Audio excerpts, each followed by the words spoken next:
take part in this podcast, which is called Curator's Notes. Usually it is done in Russian only, but I was thinking for quite some time to switch into English, or at least, diversify the content. And, I got super excited when I reached out to you. And you agreed. Thank you for agreeing to be here. And hello, welcome to Kyrgyzstan. Thank you very much, and thank you for reaching out. Yeah. Biljana, your career has started between Serbia, China, and many various international contexts. So, how do these different geographies shape the approach you have to curating? Thank you for asking this because I think that's quite an important question. Usually, when I do the lectures, I kind of start with the positioning, which means that you try to position yourself within the world in order for people to understand why you're doing the things that you're doing.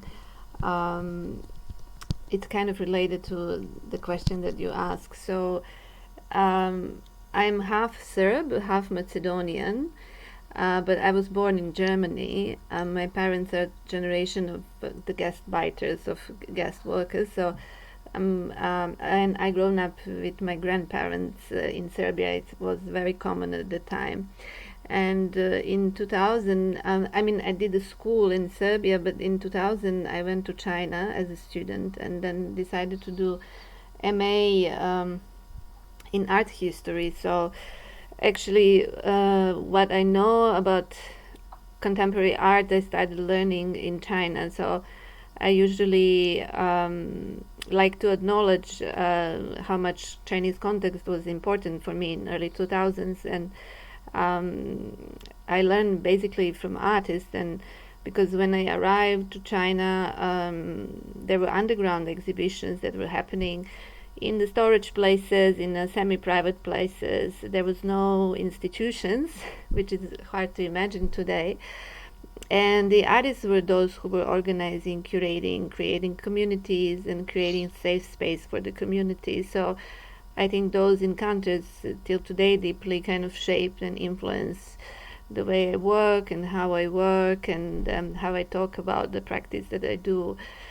And I also very clearly acknowledge that thanks to economic importance of China in last 2 decades and the interest of international world to be part of that kind of ever-growing economy, my curatorial work got exposed internationally, and from that kind of position I made friendship, working relationship, navigating and creating the space from where I think and work. Mhm. So, in your early career, you said you were in China and you also worked inside an institution, right? The Shanghai Museum of Modern Art. Yeah? It was the Dolun Museum of Modern Art at that time. Yeah. In early 2000 was the first state institution that started showing and exhibiting contemporary art. And so, before becoming an independent curator, as you position yourself today, so how did that shift really influence the way you think about curatorial autonomy as well as the institutions? Or you navigate really well between the two? Um, yes, so I started very simple as an intern at that time in that public institution, and then private sector came in China. But that was working at the Dolun Museum of Modern Art was my first encounter working with the institutional system, and that was actually first museum that kind of started supporting contemporary art community, which was very, very important. And then the director had some issues, and that museum kind of shifted the leadership, and I started kind of redefining my role as curator with no institutional backings, because it's very different when you say you work with an institution and when you're a curator. I don't like to call it independent, because we are not independent. We are first of all interdependent, because we are dependent on so many things, so many relationship, so many structures. So out of that kind of context, I started learning what kind of role I can play within art ecosystem, what gaps I can fill in with my contribution, and how I do that. So I always very often return to questions of that sort, including if you want to produce some international context, what kind of international you want to produce and how you do that, what tools do you use, So out of that kind of constant questioning, it's a dynamic question, right? Many of the inquiries that I did over the years started. So you consider yourself not as an independent, but rather interdependent, and this is basically in your current curatorial practice today. You understand that you can't be independent. Everything depends on the relationship with institutions, artists, and everyone else, right? Exactly. I mean, this interdependent term is not coined by me. I think it was coined. We had this during the COVID years. I was in Australia, in Melbourne, and we had a support group of curators from all around the world. We would meet every few weeks just to understand what is happening in a different local context, what are the conditions, etc. That was initiated by Natasha Petreshin-Bacheles and Elena Sorokina, and two of them kind of brought up the term of interdependence, which I think at that time was also very, very relevant. Just to credit them. Interesting. For some of the projects, many of your projects maybe seem to blur certain line between exhibition, research, and education. It's like you try to combine different things, which is also, I think, it's great. But for example, the platform that you have created, what should curating do? Do you see curating as a form of pedagogy, or it is a collective learning? Where do you see this whole curatorship is going? Well, thank you for asking. What should curating do? I established in 2018 in Serbia, and it came out of very simple gesture. In 2017, I was invited by local state institution, Cultural Center of Belgrade, to curate the exhibition. And at that time, I actually didn't really know how the state institutions work and what are the conditions of producing knowledge in the local context. I mean, I would come once a year to visit my family, to meet some artists, and would show some artists in international context from there, but I didn't work locally. And after that experience, I understood, or I realized that out of my experience and understanding of the conditions, which are very, very modest for art practitioners there, and now it's even more modest than it was when I started because of everything that is happening in the world. Like producing exhibition, from my perspective, is not the best way to contribute to the scene, because it feels a bit extractive to come every few years and do an exhibition that is very temporal reality. So instead, I decided to do educational program for artists and curators to try to actually create maybe new networks between young practitioners from there, but from the region and internationally.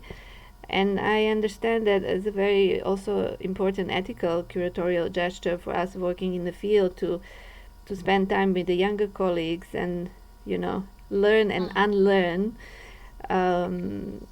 different methodologies of working within our field, because I think our discourse around curating and what does it mean and how we practice it also extremely changed in last, let's say, 10 years. So since then, I never went to any of these programs, I have to say. And it's a very small program, but I think it's just because it is like that, it's also very resilient, because you have situation now in Europe that many MAs in curating and US are closing, because of the situation that we are encountering in politics, economy, etc.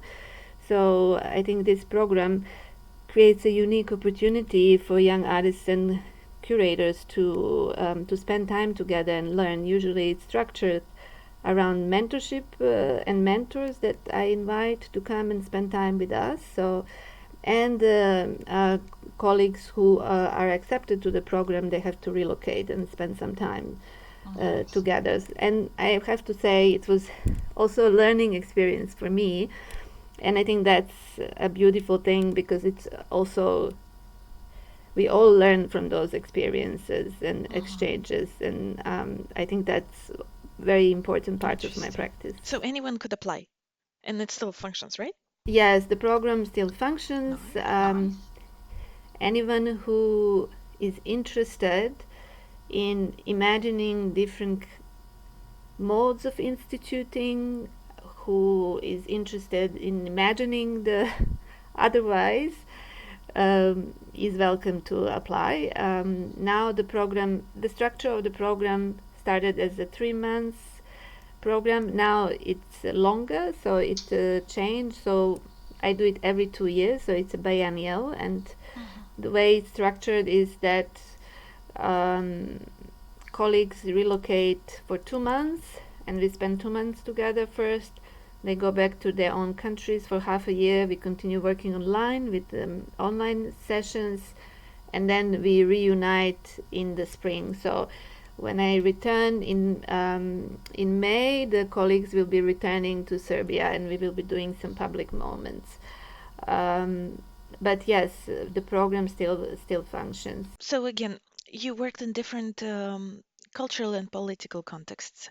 So from Asia to Europe, and how do you see that role of curator change when working in places where art, infrastructure, as well as institutions are still evolving?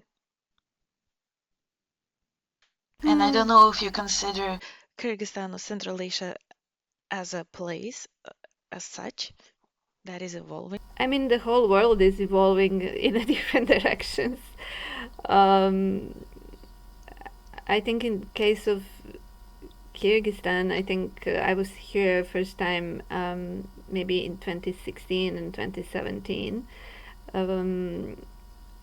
I think it's a very much community-driven practice, and I think the people who are really producing knowledge are those small communities, but very important, of artists, curators, activists, and writers. And I think that these kind of patterns appear in many different places where there is no very strong art infrastructure or a private sector that supports that infrastructure. And I think this kind of condition, it has its own good points,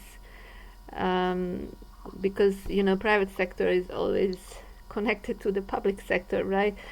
If the state changes the policies, then private sector also changes the way they relate to the art and cultural production. So I think what is important for us working in the cultural field, being artists or curators, is to try to find the gaps in those systems, no matter what kind of system, to share our values and the way we think and imagine the world. And I think there are always those gaps that we can find and act within. As I heard, you are in Bishkek to do a research and further exhibition on Ulan Dzhaparov, right? Yeah. Now tell me, please, what has captured your attention specifically, and why are you interested in doing this? Well, I'm in Bishkek. This is my last day. I spent maybe 10 days, 2 weeks with Ulan, trying to understand his practice a little bit deeper and to learn from his practice. I met him when I was here 2016, 2017 for very short, and we met in the studio museum in an old space in the downtown. And what deeply kind of stayed imprinted in my head is their kitchen in the studio museum.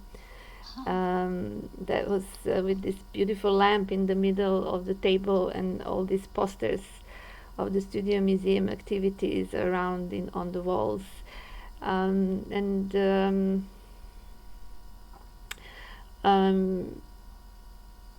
I think I do have a very strong curatorial interest in artists and practitioners who have a very complex roles within local ecosystems, who are artists, educators, curators, activists, and Ulan's practice is of that kind. So it's very hard to just kind of say very simply that he's an artist. No, he's not. He's much more than that. He's an architect. He's writer. Who hasn't built anything, right? Exactly. Which is also extremely interesting to kind of think and go through those gestures. It's my interest. I have a kind of a bit longer and more complex inquiry looking at these figures transnationally. So I just recently, last 2 years, I've been working with artists from Vietnam. His name is Tran Long, who is within a local context of Hanoi in Vietnam and Southeast Asia, has played a very similar role, that of the institution maker, curator, activist, and we created a beautiful exhibition that toured around the world. In recent 2 years, the exhibition will open in Australia, in Agua, in Perth next month, in March, with the publication trying to archive his practice and complexity of his practice. And I think my interest in Ulan practice comes from kind of that thread, because I did a lot of research also on exhibition histories, and artist organized exhibition, and I think in the curatorial practice we need to learn more from those figures who are kind of having multi roles throughout their lives, because we know a lot about Harald Zeman and all these white men curators who had certain privilege to create certain international, etc. But I think those figures, in a context where there is a very weak art infrastructure, but they continuously support communities and produce kind of safe space for communities, are very important reference for us today and for the future to come, how to work within the arts.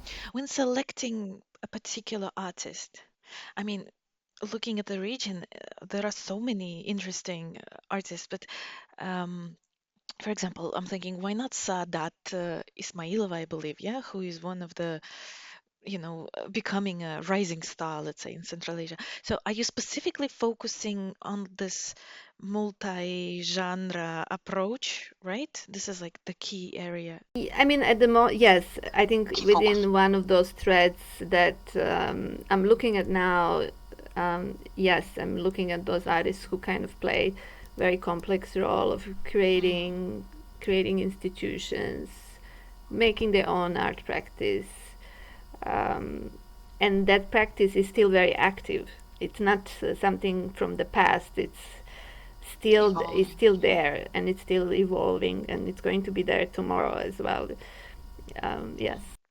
And my final question to you: do you think curating needs to become? What do you think curating needs to become in the next decade, let's say? What should curators, as you said earlier, we need to learn and learn. So what do curators need to unlearn and to rethink? It's very complex, but I think through the program, what I try to do, for example, we rarely speak about exhibitions. I think this is something we all kind of understand as a format. I think what curators need to do more bravely, and us and art practitioners, is to constantly rethink and try new rituals of coming together, because I very often return to the discussion that I had years ago with Dorothea von Hantelmann, a German critic and writer. She says that that at the core of art museum or art institutions is the core format is exhibition, right? And yes, only when we reinvent the ritual, new institutional models are going to emerge. So I think at the moment we are at that transition point where kind of we understand that, but we need to kind of bravely try to reinvent, practice, fail, and learn from those failures. What new rituals of coming together could be that go beyond, museum that is, again, very complex and colonial construct. And I think many institutions around the world are actively trying to do that today, which is really amazing. But I think this is something that we need to actively work collectively in the future, because I think this is a work of not few people, not of one generation, but I think it's a work of few generations to come. But I think you need to understand your role within that, long process of transition towards something very, very different and different way of relationality within the art. Do you think that curators are acting like in silos rather than, because you mentioned a lot this networking, collaboration? Is that what you witness nowadays? What do you mean? Like separately, they work in a separate spaces in their own bubbles without really, trying to like discuss things, create those new rituals, as you said, in order to, go beyond what we already have. I mean, these rituals that I mentioned, it's quite difficult to achieve because museums like to repeat what they do because this is how they keep existing, But I think from my experience, staying close to artists is one of the very important things, and to learn with them and walk with them and being close to their practice and their thinking. And I also, something that it's quite important for me to, especially, for example, in the program, curating is a very competitive field, right? And what I try to kind of bring forward with colleagues is like how we can work together, Is it possible that we share resources? How we share that resources? What does that do to our practice? And how to create a space for unevenness to coexist within those relationships and many other questions. Yes, so I think that's also quite important for our practice. Thank you very much, Biljana, for your time. It was really lovely to have you here.